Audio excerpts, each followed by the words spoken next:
no WhatsApp aí, Paulo Vitor. É, verdade. Então vamos começar. Hoje o nosso tema é amor. O amor de Deus é incondicional? Então é uma pergunta muito pertinente nos nossos tempos e vamos tentar aí, ó, durante esse tempo aí, debater a respeito desse assunto, tá? Então, pastor, eu vou começar agora com uma oração e depois a gente começa, tá? Tá bom. Oremos. Senhor, meu Deus, meu Pai, agradecemos mais uma oportunidade, Pai, de debatermos, Pai, a respeito da Tua palavra e te pedimos, Pai, que o Senhor esteja nos abençoando, Pai, para que falemos sempre da Tua palavra, não de nós, não de nossa opinião, mas falemos o máximo possível a respeito da Tua palavra, Pai, que possamos também abençoar outras vidas, Pai, com essa atitude. Pai, em nome de Jesus, amém. Amém. Então A luz vamos tá lá. boa aí? A Hã? luz tá boa? Dá para ver legal? A luz tá boa? Tá, tá bom, tá bom. Dá sim. Ótimo. Pastor, como a gente está falando de amor, eu gostaria de começar a ler aqui um versículo que é muito conhecido, que quando a gente começa no cristianismo, depois do João 3,16, talvez esse seja assim, o top 5 dos primeiros versículos que a gente aprende na Bíblia, que é 2 Crônicas, capítulo 7, versículo 14. Né? Se meu povo, que se chama pelo meu nome, se humilhar e orar e me buscar e se converter dos seus maus caminhos, então eu ouvirei dos céus, perdoarei os seus pecados e sararei a sua terra.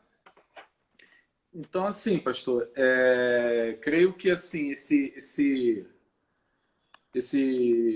como eu tinha falado antes, né, seria, acho que o top 5 ou top 5, né?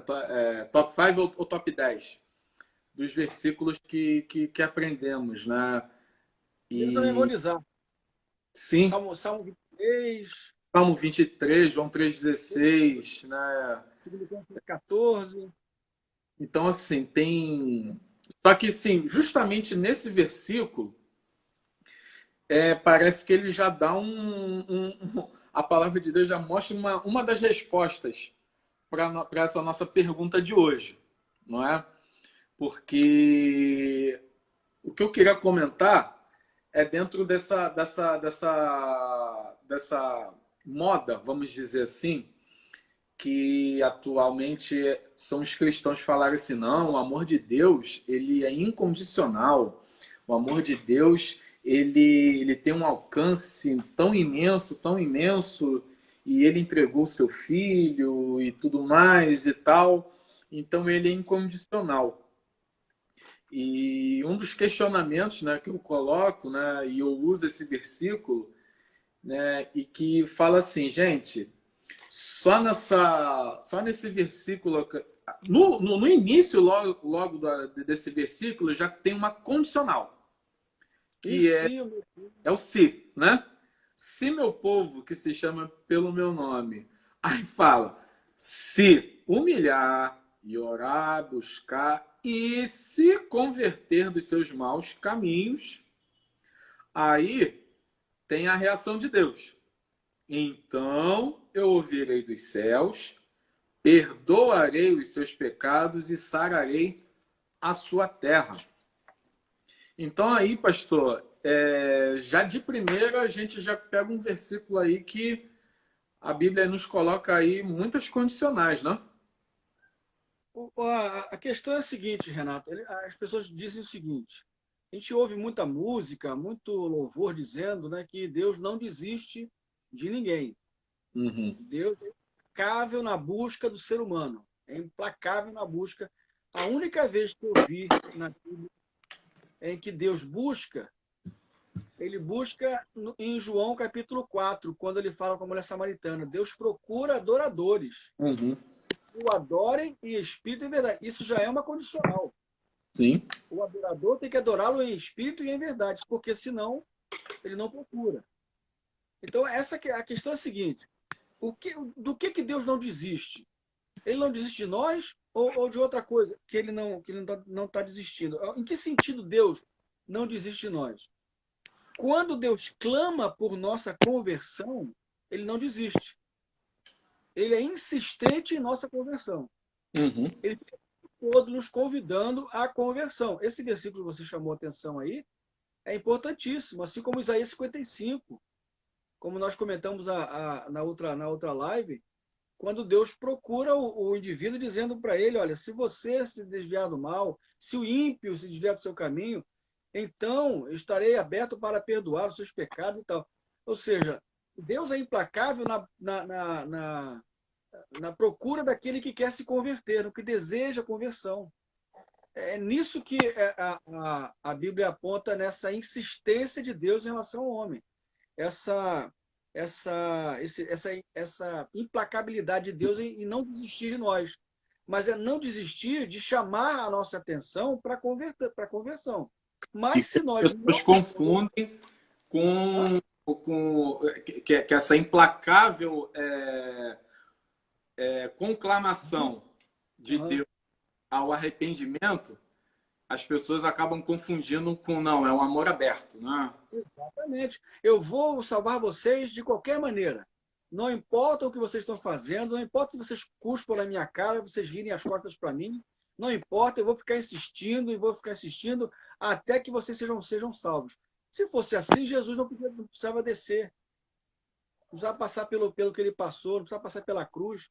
Se ele já amasse de forma incondicional, ou seja, não impondo nenhuma condição, então não haveria necessidade de Jesus ir para a cruz. É um erro terrível que as pessoas cometem quando pensam assim.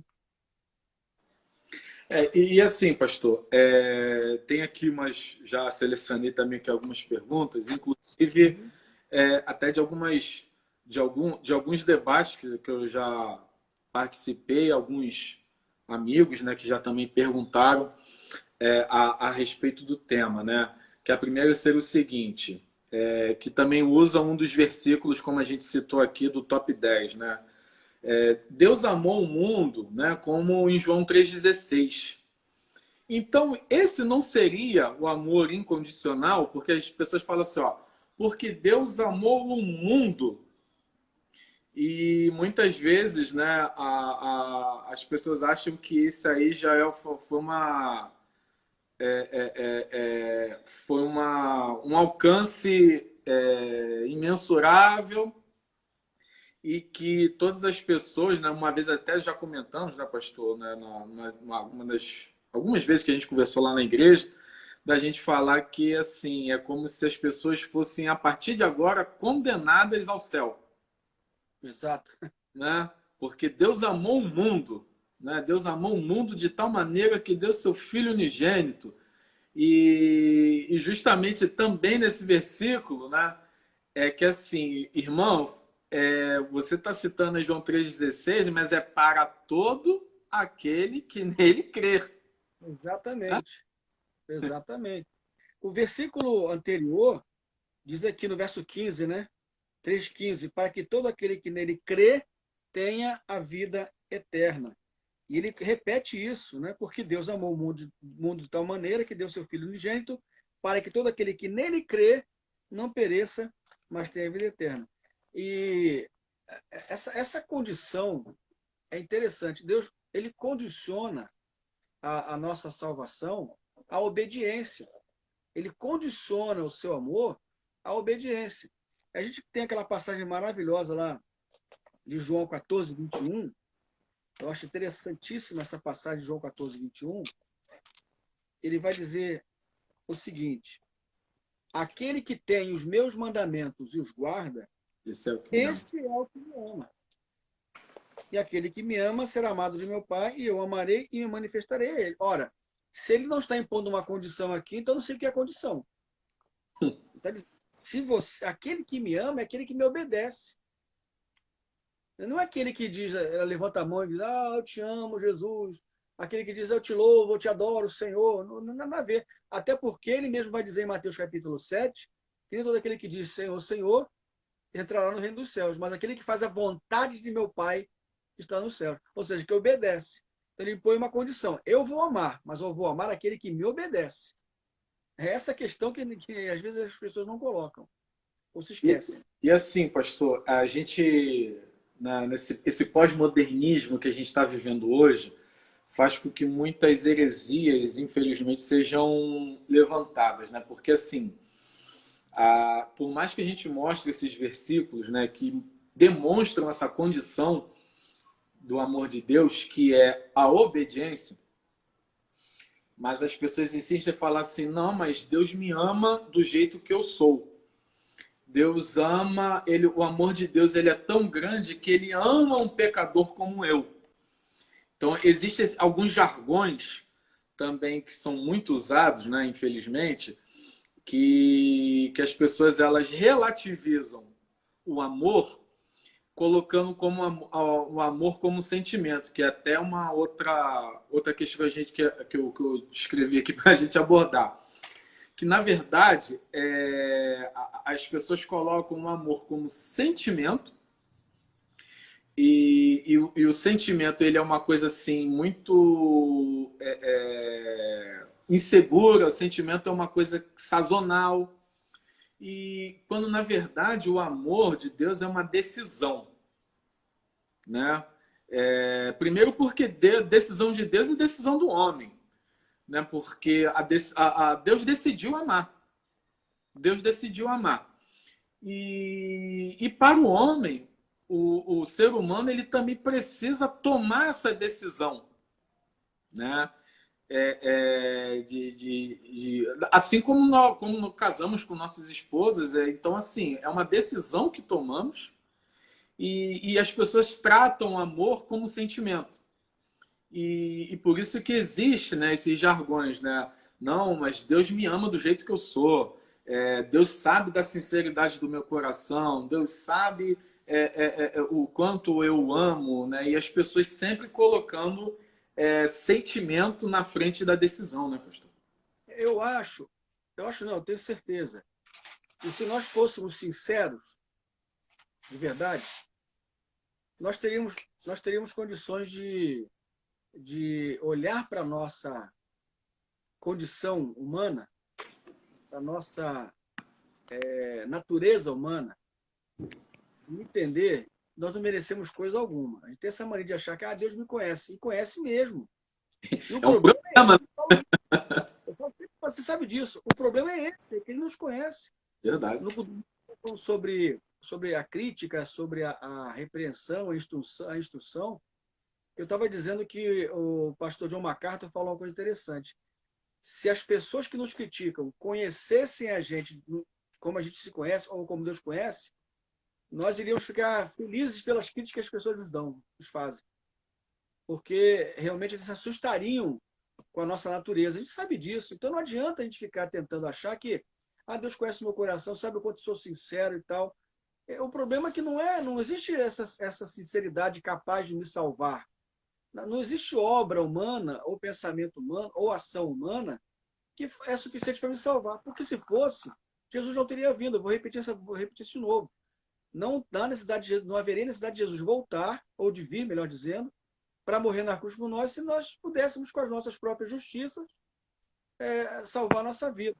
Uhum. Você está falando do condicionamento do amor de Deus ser uma emoção, ou ser um fruto da razão, um fruto de uma coisa racional. E eu quero dizer o seguinte, se a gente for pensar que todas as decisões de Deus forem condicionadas pelo amor de Deus, nós vamos ver um Deus assim bastante... um Deus visto com muita incompetência. Por quê? Porque eu acredito que Deus é condicionado à sua justiça. Não é ao seu amor, é à sua justiça. Porque, por exemplo, se eu for avaliar o meu filho, ele comete lá um erro qualquer, Paulo Vitor, ele comete um erro qualquer. Aí eu, por amor a ele, eu vou passar a mão na cabeça dele, vou fingir que eu não vi, parará. Esse é o meu amor por ele. Eu vou fingir que ele não fez nada. Vou fingir que ele não viu. Eu vou fingir que não vi o que ele fez. Vou tentar, de alguma maneira, tirar ele da situação difícil que ele se encontra. Agora, se eu for já agir com justiça, eu vou ter que levá-lo a reconhecer o erro dele, vou ter que levá-lo a cumprir a pena, seja ela qual for, entendeu? Dependendo do erro que ele cometeu. E, apesar disso, não vou deixar de amá-lo. É uma questão, parece que, muito simples. O amor de Deus não é condicionado, o amor não, as decisões de Deus não são condicionadas a um amor emotivo, emocional, mas à sua justiça. Uhum. E quando a gente também, pastor, fala de justiça, ainda mais hoje, né, nos tempos que temos vivido aqui no Brasil, e a Bíblia trata muito bem o que é a nossa justiça, o que é a justiça humana. E porque, assim, como o pastor falou, se depender, né, se a salvação dependesse do que eu acho, do que o pastor Edmar acha, do que qualquer ser humano achasse, nós iríamos suavizar, né, as pessoas chegarem à salvação.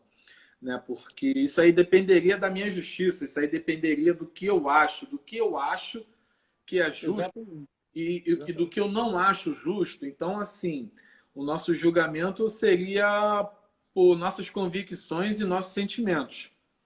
O julgamento seria parcial. Ele seria conduzido pela minha paixão, pelo meu amor. Então, a questão da justiça é pontual, porque é a justiça de Deus que determina as suas decisões. Não é? Ele achou... Por que ele amou o mundo?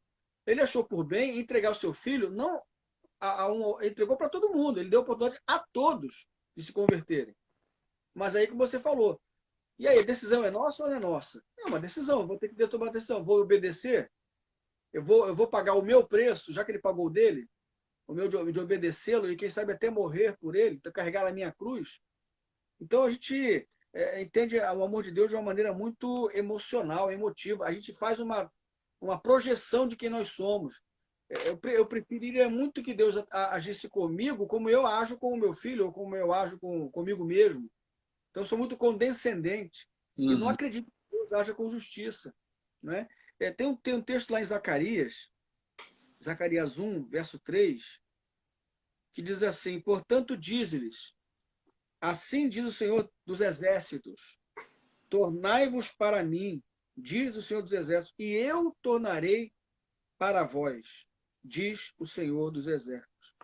Tornai-vos para mim. A iniciativa tem que ser nossa. Tornai-vos para mim e eu o tornarei para vós. A mesma coisa acontece em Malaquias. O texto é até muito parecido. Malaquias, capítulo 3, verso 7. Desde o dia dos vossos pais vos desviastes dos meus estatutos e não vos guardastes. Tornai vós para mim e eu tornarei para vós, diz o Senhor dos Exércitos. Mas vós dizeis, em que havemos de tornar? É interessante que o texto aqui diz exatamente aquilo que eu falei aqui no início. A insistência de Deus com o seu povo é que seu povo se converta. Nesse sentido que ele não desiste. Ele está dizendo aqui, olha, desde os dias dos vossos pais vos desviastes dos meus estatutos e não os guardastes. Mas ele está dizendo, tornai-vos para mim. Se convertam. Porque se não houver conversão, não há como salvar vocês. É simples. Não é? Então, graças a Deus, o amor de Deus está nisso, em que ele insiste em querer a nossa conversão, o nosso arrependimento. Quer dizer, que vem já na esteira da nossa primeira live, da live de estreia. Ele quer o nosso arrependimento genuíno para que haja perdão. Porque se não houver arrependimento, não tem salvação. Ponto. Né? E, pastor, tem uma pergunta aqui que é muito boa. As pessoas, elas tentam aqui de várias maneiras tentar amenizar a situação, né? A pessoa justifica assim, ó, ninguém obedece a Deus 100%. Mesmo assim, Deus continua a nos amar. Isso não seria um tipo de amor, não seria um amor incondicional? E mais uma vez as pessoas também acabam levando pelo pragmatismo, né? Ou então pela, né? Mas ninguém obedece 100%, né? Ninguém é perfeito, né? Perfeito é Essa, só Deus. essa pergunta foi ótima. Sabe por quê? Porque ela vai ao encontro de Lucas capítulo 15, daquelas parábolas que Jesus contou, que também nós comentamos na semana passada, da ovelha perdida, da dracma perdida e dos filhos Uhum. perdidos. As pessoas sempre dizem assim, poxa, mas Deus vai ao encontro, ele vai procurar a ovelha que se perdeu. Né? Está lá dizendo que ele é a ovelha e tal. Lembram-se sempre dessa passagem, da primeira parábola que ele conta, mas Uhum. esquece do contexto. Existem duas parábolas em que há uma procura, evidentemente há uma procura. É a parábola da ovelha perdida e da dracma perdida, em que a ovelha é perdida, o camarada deixa as 99 no redil e vai atrás da ovelha que se perdeu. Vai, encontra a ovelha, bota no ombro e faz a festa. Encontrei a ovelha, graças a Deus está aqui, beleza, a festa. Aí a mulher perde a dracma perdida, ela varre a casa, bota a casa de ponta cabeça, tira tudo, tira os móveis todos, encontra. Aí faz uma festa, encontrei a dracma e tal. Mas na parábola dos filhos, não tem uma busca. É o Uhum. contrário, o filho que tem que voltar. O pai não saiu da fazenda. Não é? Aí, e outra coisa, o que é importante, no contexto, a primeira coisa que tem que se ler aqui é o seguinte: o Lucas 15 diz assim: ora, chegavam-se a ele todos os publicanos e pecadores para ouvir. Ou seja, eles foram ao encontro de Jesus. Nós queremos ouvir o que Jesus tem para falar.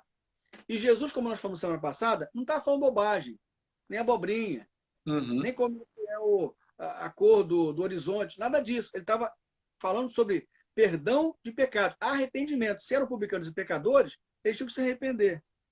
E a acusação que se fazia é que ele gostava de ficar com esse pessoal porque ele era pecador também. Aí ele responde, né? Porque aí os fariseus e escribas murmuravam dizendo: este recebe pecadores e come com eles. Aí E- Jesus então colocou as palavras para dizer: eles estão vindo aqui porque eles são aquele filho mais velho que saiu, que se desviou e está voltando para casa. Sim. E o filho mais velho, o filho mais novo, ele voltou arrependido, ele voltou pedindo perdão, ensaiando até um discurso. Pai, pequei contra o céu e perante ti, já não sou digno de chamar teu filho. Aí ele fala, agora sim, quer dizer, não houve aquela coisa de o pai amou incondicionalmente, aí meu filho acabou. Ele não precisa falar mais nada, ele não tem que se arrepender de nada. Oh, meu filho, foi por isso que o filho mais velho ficou chateado, porque ele achou que o pai não tinha que pedir, aceitar o perdão dele, o pedido de perdão dele.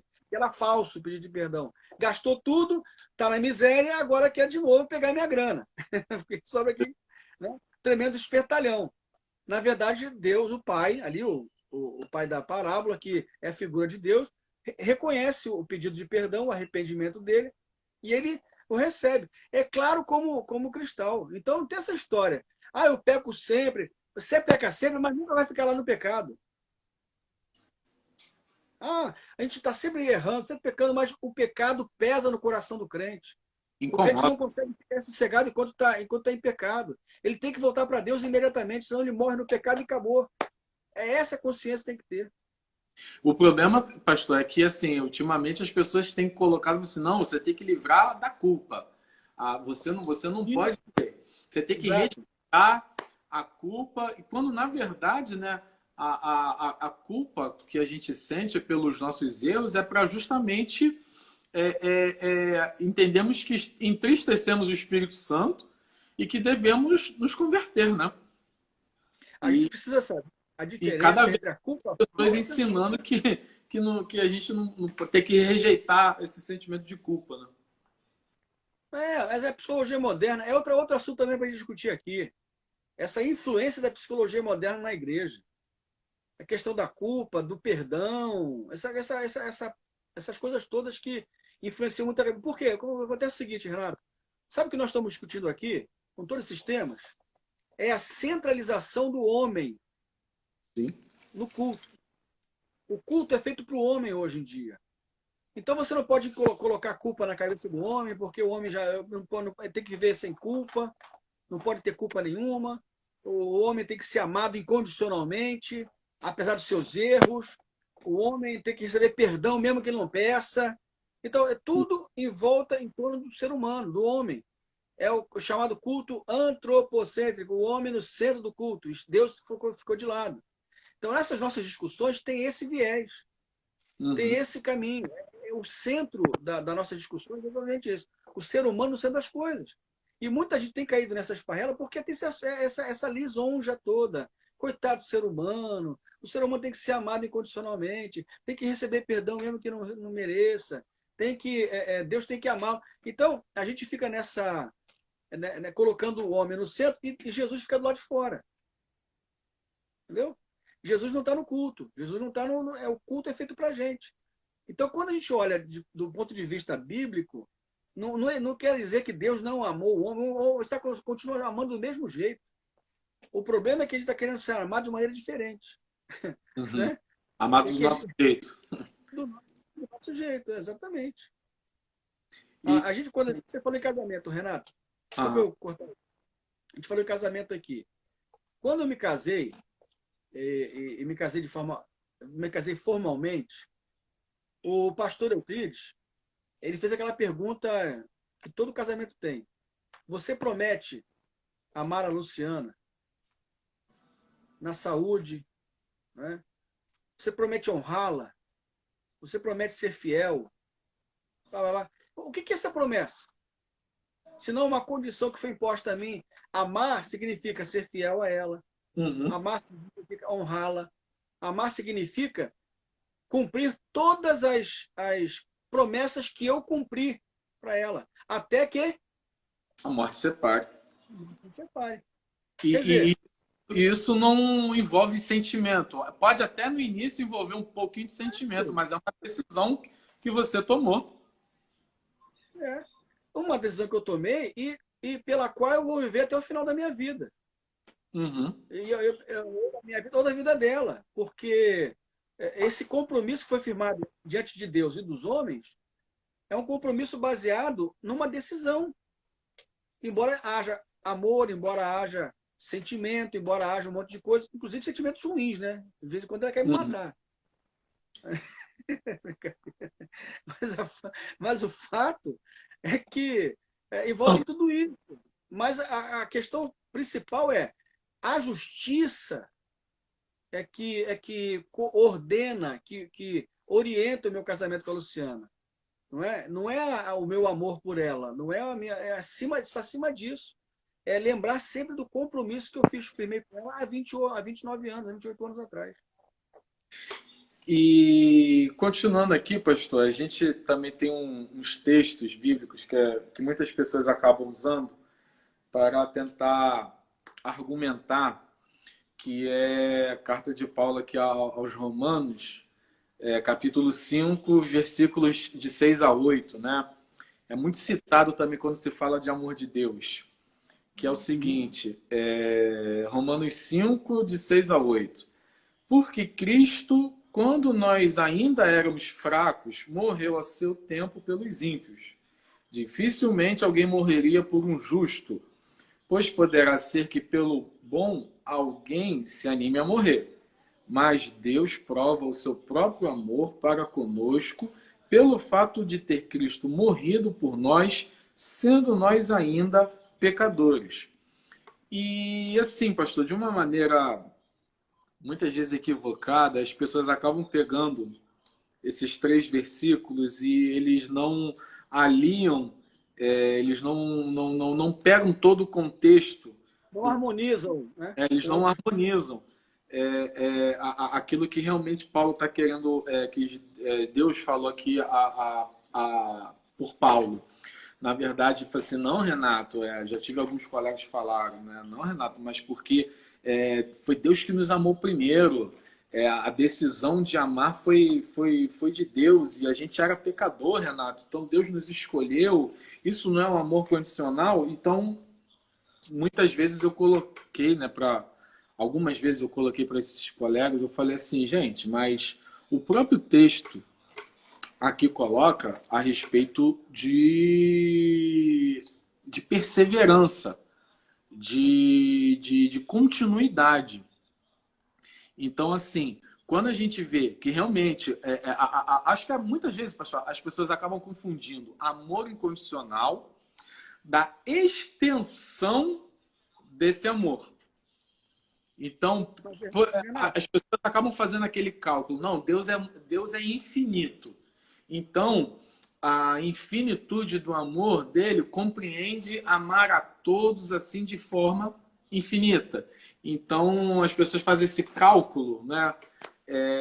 E eu tento explicar assim, poxa, mas olha só, uma coisa é a extensão do amor de Deus, em que ele tem misericórdia pelo mais vil pecador, o pecador mais top, o que deixaria Hitler no chinelo.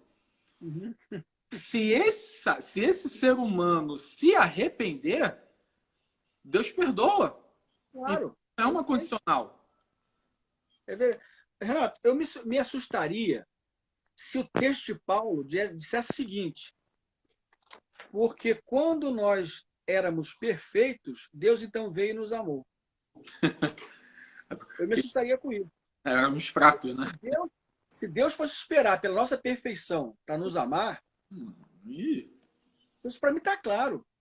Ele tinha que amar a gente antes da gente se converter, da gente ser convertido. Ele não ia amar. Ah, ele me amou porque eu me converti. Aí sim eu me amei. Assim ele me amou. Ótimo, beleza, maravilha. Mas ele me amou antes. É que eu tinha que me amar antes. Não tinha como me amar depois. Eu repito, se fosse esperar pela nossa perfeição, não haveria necessidade puxa, dele nos amar. Então é uma questão pura e simples. A gente fica com essa questão. Por que, que nós não mudamos, então, o nosso comportamento em relação a esse amor de Deus? Ficamos esperando pelo amor de Deus só para a hora do. Ah, estou com um problema, eu quero o amor de Deus. Eu pequei, eu quero que Deus me ame. E, Renato, é a mesma coisa com relação àquela passagem de Lamentações de Jeremias. A gente gosta de repetir muito. As misericórdias do Senhor se renovam a cada manhã.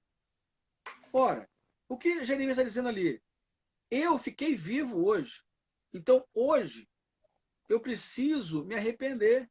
Eu preciso aproveitar desta misericórdia de Deus e me arrepender. Porque os outros que morreram já não tem mais tempo. não tem mais conserto. Por isso que o texto lá é Lamentações de Jeremias.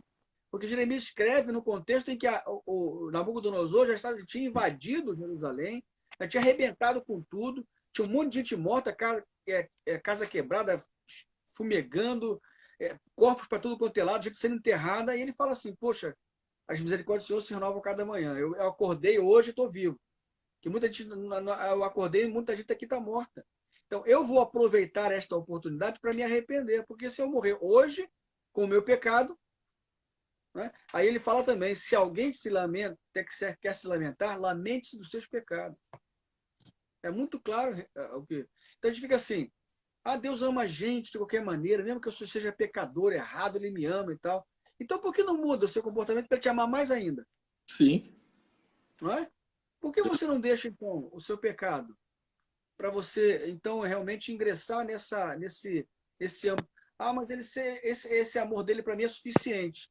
Eu posso continuar pecando que ele vai continuar me amando. Será que é isso mesmo? Oh, Eu estava até perguntando ao Paulo Vitor aqui uma passagem interessante de 2 Timóteo. Não sei se essa passagem pode responder também essa pergunta, eu acho que sim. De 2 Timóteo, capítulo 2,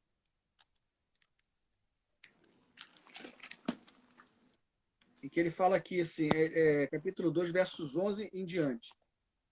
Olha que interessante que ele diz aqui. Fiel é esta palavra. Se, pois, já morrestes com ele, também com ele viveremos. Se perseveramos com ele, também reinaremos. Se o negarmos, também ele nos negará. Se somos infiéis, ele permanece fiel, porque não pode negar-se a si mesmo. Aí o camarada pega esse texto e fala assim, que beleza, se nós somos infiéis, ele permanece fiel. Ou seja, eu posso ser infiel que ele continua me amando. tô Mas o liberado. texto, verso 12, se nós o negarmos, ele também nos negará. Abrindo a possibilidade que eu negue a Deus, ele vira as costas para mim também. Ora, irmãos, o texto está dizendo aqui, somos infiéis, ele permanece fiel a ele mesmo, ele não pode se negar. Ou seja, se alguém virar as costas para ele, ele vai virar as costas também. Ele não vai se negar. Ele é assim. Se nós perseverarmos, com ele reinaremos. Se nós o negarmos, ele nos negará. Mesmo se somos infiéis, ele permanece fiel. Ou seja, ele não vai mudar porque está com peninha de nós. Ah, eu fiquei com peninha do Edmar, então eu vou deixar para lá. Eu vou deixar ele me negando mesmo e eu vou amá-lo desse jeito. Eu vou salvar de qualquer maneira. Aliás, eu ouvi um pastor pregar uma vez, ele falando que Deus, o que vai ter de gente no inferno que Deus amou, ué, Deus continua amando, mas eu vou fazer o quê? Verdade. Mas o camarada não se converteu, o cara não foi para buscar salvação, né? É claro E que o João 3,16, não é João 3,16, né? João, a continuidade de João. João 3,31, se não me engano. Deixa eu ver aqui, João 3,31. Ele vai falar sobre a permanência da ira. João 3,36. Quem crê no Filho tem a vida eterna. O que, porém, desobedece ao Filho não verá a vida, mas sobre ele permanece a aí, ira de Deus. Você vai dizer assim, pastor, mas como é que pode o camarada de Deus amar o cara sobre o qual estava a sua ira? A ira dele foi o fato dele rejeitar o pecador. Mas não significa que ele deixou de amar o cara, não. Por incrível, por mais estranho que isso pareça, por mais esdrúxulo do que alguém possa imaginar, ainda que a ira dele se manifestou pelo fato de ele afastar o homem que quis se afastar dele. Mas ele continuou amando, ou seja, ele deu oportunidade para que esse camarada se convertesse. Mas uhum. aí depois não deu mais. Não dá E, mais. pastor, voltando àquela carta lá a Timóteo, é interessante também como é que o pensamento de muitos, né, cristãos é equivocado, porque eles falam assim, né? Se somos infiéis, ele permanece fiel, pois de maneira nenhuma pode negar-se a si mesmo. Aí as pessoas acham que essa fidelidade de Deus é fiel a mim, quando na verdade é fiel à palavra dele, A ele mesmo. fiel a Ele é ele. fiel a E, ele. infelizmente, né, muitos, até colocando a parte musical, né, dentro desse assunto, por exemplo, aquele hino que é maravilhoso, né, o Tu És Fiel, ele termina sempre o, o refrão, né, ele sempre termina assim, né? Tu és fiel, Senhor, fiel a mim.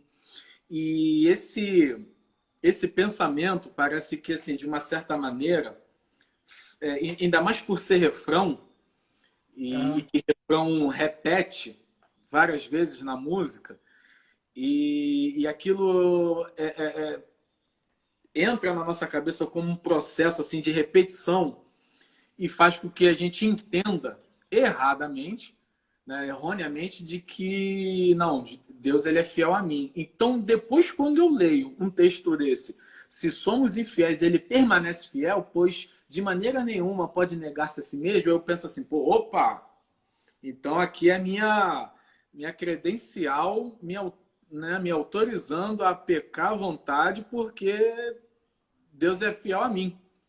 Então ele não pode negar-se a si mesmo, então ele vai continuar a me abençoar, a me salvar, porque ele não pode negar-se a si mesmo, quando na verdade não é fiel a mim, é fiel a ele, é fiel à palavra dele, né? mas como é que o Espírito Santo seria tão contraditório se no versículo anterior ele vai dizer: se alguém negar, ele também negará. Aí depois, se formos infiéis, permanece fiel. Ele permanece fiel àquilo que foi dito anteriormente. Sabe, a gente vê, por exemplo, aliás, nesse capítulo de 2 Timóteo, tem aquela questão de Himeneu, né? Himeneu blasfemou contra Deus, ele falou assim: Himeneu já está no inferno, já está no mundo lá. Né? Não adianta nada, Himeneu vacilou e não quero. Exatamente no contexto desse versículo que nós vemos aqui, né? No verso 17, ele fala aqui: e as suas palavras alastrarão como granguena, entre os quais estão Himeneu e Fileto, que se desviaram da verdade, dizendo que a ressurreição é já passada, e assim pervertem a fé de alguns. Então, ele está falando, esse camarada aí, meu irmão, se desviou, falou blasfêmia, falou bobagem, está pregando errado. Né? Então, ele está falando aqui, olha, cuidado com esses que permanecem infiéis, porque Deus é fiel. Ele é fiel à sua palavra, ele é fiel que ele vacilou com ele, não tem conversa. A irmã Márcia Damasio, boa noite, minha irmã, está dizendo, olha, ele diz a sua palavra, eu amo os que me amam. E é verdade. Eu amo os que me amam. Como é que tem aquela questão também que é muito lembrada, né? De amar os inimigos e orar pelos que vos perseguem. Não é? Ele fala assim, mas amar os inimigos, o que eu tenho que fazer para amar os meus inimigos? E a gente, como você falou, não pega o texto bíblico harmoniosamente. A gente pega o texto, fala do contexto, não, tem que amar os inimigos. Aí você diz assim, poxa, então como é que eu vou fazer? Eu não vou poder na guerra, não vou matar inimigo nenhum. O que eu posso fazer, então? Eu vou deixar os caras me destruírem? Aí o apóstolo Paulo falou assim, como é que você ama o seu inimigo? Se o seu inimigo tiver fome, Dá-lhe de comer. se tiver sede, dá de beber. Porque é assim que você ama o seu inimigo. Você não vai deixar o camarada morrer de fome, mas ele continua sendo inimigo.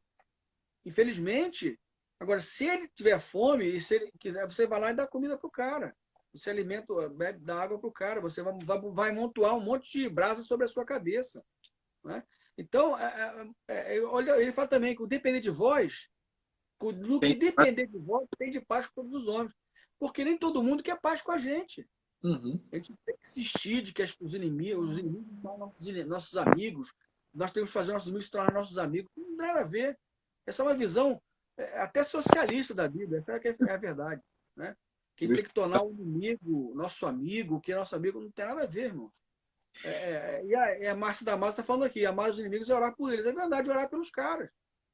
Né? Pedir a Deus que haja misericórdia na vida deles, ou até imprecações, como fazem os salmistas. Até, olha, Senhor Deus, esse cara está me perturbando. Você não pode fazer ele se mudar lá para a China, não? Nos salmos, então, o que mais tem são as imprecações, né? Pois é. Mas é aquele negócio. Os salmistas falavam isso para Deus, né?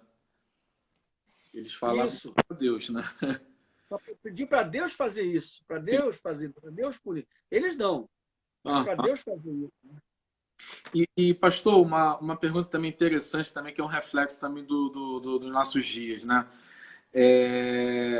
Que assim, será que há uma diferença entre universalismo e o amor incondicional? Se as pessoas insistem em achar que o amor de Deus ele é incondicional, será que isso não tem uma pitada de universalismo? Tem, e já aproveitando, pastor, esse universalismo, no que eu pesquisei aqui, eu não consegui ver. Já é uma coisa muito antiga? Essa visão universalista, ela já vem lá do início lá no gnosticismo já. Tá antigo pra caramba. É muito antigo. Quer dizer, a raiz do universalismo, quando se caracterizou essa palavra, quando o conceito foi criado, ele foi criado com base na história, no comportamento das pessoas ao longo da história. Mas se você pegar a raiz está lá nas primeiras heresias.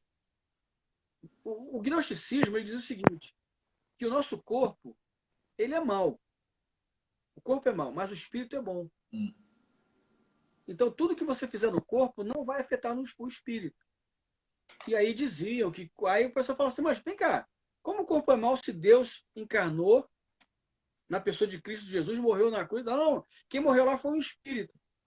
Aí eles vão sair dessa. Pô, como é que eu vou sair dessa? Vou dizer que ele tinha carne, se carne é má, estou pregando que carne é má, que a carne é corrupta, que a carne é perversão. Carne... E como é que Deus, então, se transformou em carne, cara? Como é que eu vou fazer isso? Como é que Deus não é pecado?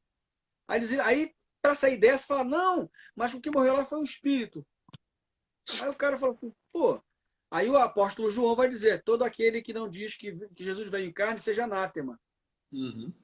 Eles ficavam pregando que Jesus não tinha vindo em carne. Então essa ideia do universalismo já é antiga. O ser humano ele é bom, o ser humano é essencialmente bom. E isso, infelizmente, não existe. Quem dera que isso fosse verdade. Seria ótimo. Mas não é verdade. Jesus disse que dentro de nós é que está tudo de ruim, tudo de podre. O que tem no homem é que contamina o homem, não o que entra, mas o que sai. Então, Deus é o coração. É, exatamente. Então, essa visão do universalista, outra coisa interessante também, é uma teologia que surgiu algum tempo atrás também, isso na década de 70, década de 80, se não me engano, que é essa questão de que o amor de Deus é tão grande, ele é tão especial, que ele abriu mão do seu poder de onisciência, de saber o que vai acontecer no futuro. É interessante. Quem pregava muito isso era o Ed Renekiewicz, pregava aí. Eu esqueci também o nome daquele pastor lá de Fortaleza, Ceará, também era famoso, a benção, esqueci o nome dele. Ele inclusive, estava falando sobre aquele tsunami que aconteceu, eu sempre lembro dessa passagem perto do tsunami. Eu acompanhava na internet e ele explicava lá que Deus, por seu grande amor, preferiu não saber o que vai acontecer, porque se ele soubesse que ia acontecer aquilo lá, ele teria impedido. Então, para responder às catástrofes da vida, aos problemas da vida, eles preferiram dizer que Deus esqueceu da sua onisciência, preferiu, por amor, abrir mão de um poder que ele tem para sofrer conosco as nossas dores. Olha que papo é esse, cara? Que papo é esse? Então, isso não é novo, não. Infelizmente, eu esqueci de fazer, eu tinha até lembrado disso, esqueci de trazer aqui para você qual é o nome dessa teologia. Quase que eu falei o nome dela agora. Enfim, depois eu vou achar direitinho, para a gente pesquisar legal. O fato é que, por causa desse amor de Deus, chamado amor incondicional, os caras estão tirando até os poderes de Deus, cara. Entendeu? É mais ou menos como o STF está fazendo hoje, tirando os poderes executivos, o poder legislativo, está se metendo em tudo. Então, o amor de Deus se meteu de tal maneira que ele preferiu dizer, olha, por amor eu prefiro não saber do futuro. Por amor eu deixei de ser onisciente. Gente, pelo amor de Deus, esse é absurdo que chega quando nós temos uma pregação voltada só para o ser humano. Eu tenho que responder aquelas perguntas mais difíceis do mundo. Por que Deus permitiu aquilo? Aí eu vou lá para o capítulo de Lucas, se não me engano, o capítulo 11, em que Lucas vai dizer o seguinte, que Jesus estava lá ouvindo uma discussão daqueles que estavam discutindo sobre o sangue que foi, sangue que foi misturado ao sangue das pessoas que morreram. Morreram lá na Galileia. Aí o cara falou assim, e aí, como é que fala, Jesus? Como é que vem isso aí? Como é que Deus permitiu que aqueles adoradores fossem assassinados por Herodes? Aí Jesus falou assim, olha, eles não eram mais pecadores do que nós. Do que nenhum aqui. Do que nós não, porque ele não pode se meter nela, ele não era pecador. Mas não era mais pecadores porque morreram lá. Nem mais nem menos. Agora, se vocês não se arrependerem e morrerem nos seus pecados, perecerão. Isso é claro. É claríssimo. Então, não tem que responder. Aí caiu lá uma torre em cima do pessoal lá, dos galileus que estavam lá trabalhando, caiu uma torre em cima, foi uma catástrofe. Como é que Deus permitiu que essa torre caísse? Aliás, eles estavam discutindo sobre a morte desses judeus que estavam adorando no templo, e Jesus que entrou com essa história da torre. Não era nem discussão. Por quê? Levando as pessoas a considerar que aquela tragédia pode ter acontecido por vontade de Deus, assim como a outra. E aí? Será que foi vontade de Deus ou não foi? E Jesus não tem esse problema com vontade de Deus. Agora, ele está falando o seguinte, você tem que estar preparado para morrer. Sim. De velhice, seja de Covid, seja de uma tragédia, seja de tsunami, você tem que estar preparado para morrer. E preparado como? Com o coração arrependido, com a vida arrependida. Essa é a grande questão. Essa é a pregação do Evangelho. E pastor, assim, acaba a gente chegando realmente aqui ao fundamento realmente do amor de Deus, que na verdade é o arrependimento, né? Começou João Batista pregando sobre o arrependimento e Jesus veio reiterando a respeito do arrependimento, a respeito da necessidade do arrependimento. Então, assim, eu também vi uma coisa assim interessante aqui na internet, que a pessoa aborda o pré-requisito no amor do homem e o pré-requisito no amor de Deus. Então, assim, existem alguns pré-requisitos do amor do homem, do ser humano, Hum. que até para chegar na questão da salvação, há necessidade de arrependimento. Há necessidade de arrependimento, há necessidade de obediência para que realmente o homem consiga amar a Deus. E o pré-requisito no amor de Deus, né, fica aquele negócio assim, pô, o amor de Deus tem algum pré-requisito? Tem alguma necessidade? Se na verdade Deus ele decidiu amar, se Deus ele falou assim, não, eu vou amar o ser humano, eu criei e decidi amar, escolhi Israel e decidi, ponto. Uhum. E isso deixa muitas pessoas assim, acho que são mais sensíveis, né? Deixam Uhum. muito incomodadas, né? Porque parece até que de uma certa maneira as pessoas querem se igualar a Deus nisso, né? De que, poxa, não, mas eu tenho um pré-requisito, né? Eu tenho que me arrepender, eu tenho que me converter, né? Se eu estou indo num caminho errado, eu tenho que me converter, né? Eu tenho que chegar ao caminho de Deus e simplesmente da parte de Deus ele falou assim, ó, eu decidi. É, a grande questão é que Deus não precisa de nenhum pré-requisito, porque é Deus, não tem pré-requisito nenhum. Agora, ele impôs para nós essas exigências sem as quais a gente não tem condições de estar na presença dele. Não tem. Essas condições são necessárias para que nós estejamos com ele lá. Então não adianta a gente achar que quando a vida estiver acabando, sei lá, já vi aquela teoria dos não sei quantos segundos o cérebro funciona, aí Depois, naquele segundo ali né? eu consigo pedir perdão a Deus e me salvar. Aí eu fico nessa esperança de que antes de morrer, Deus vai me dar, Esse como eu falei na igreja, a oração da Ave Maria. Agora e na hora da nossa morte, amém. Agora e na hora da nossa morte, amém. Quer dizer, o cara quer morrer já garantido que se tiver algum pecado, já está pedindo perdão antecipadamente. Já está pedindo lá e tal. Existe um erro muito grave da gente achar que, e para mim esse é um dos erros que os calvinistas cometem, é de achar que nós estamos perdoados todos os pecados e está tudo resolvido. E a gente pode até se suicidar Uh, e que não vai ter problema nenhum. Porque Jesus morreu por todos os nossos pecados, inclusive pelo suicídio do crente. Mas o crente pode se suicidar que ele está salvo. Isso é gravíssimo. É gravíssimo. E aí a acusação que eles fazem é que nós temos uma mentalidade católica, porque o catolicismo é que ensinou isso. Isso não tem lugar nenhum na Bíblia.